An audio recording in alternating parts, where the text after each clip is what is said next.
Well, as we head into the summer, competition will be heating up for those summer jobs. Joining us live now, Geoff Bagg from the Bagg Group. Good morning, Geoff. Good morning. Okay, so the first question is a little obvious. Is it too late to get that summer job?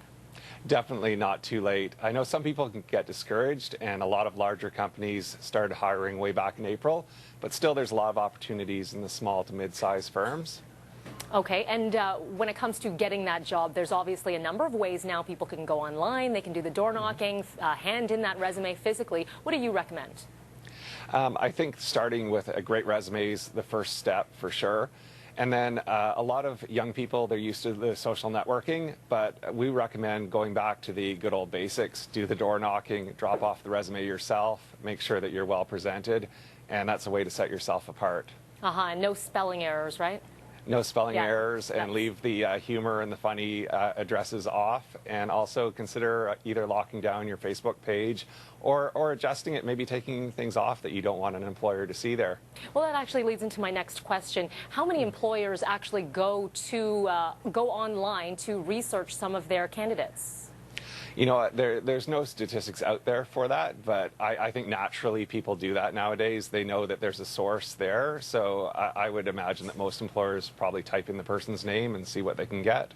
Yeah, very important to keep an eye online. Now, if you do get that interview, what are your recommendations? What do you suggest to get that job?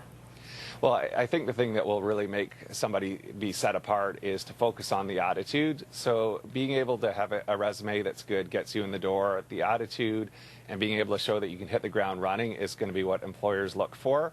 And also being able to tangibly demonstrate that you have the skills that they're looking at. So not just saying, hey, I'm great at customer service, but actually give a response that shows a time where you've shown customer service initiatives, explain what happened and explain what the results are. So that really jams it in the person's brain and they can understand that what you're saying is legitimate.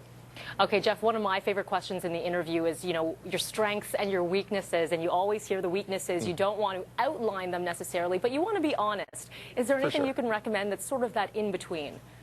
You know what, I would recommend being brutally honest, that if you have weaknesses, don't minimize them, don't hide them. Everybody has weaknesses, and I think by being honest and being real with an employer, you create a bond, and it just shows that you're self-aware.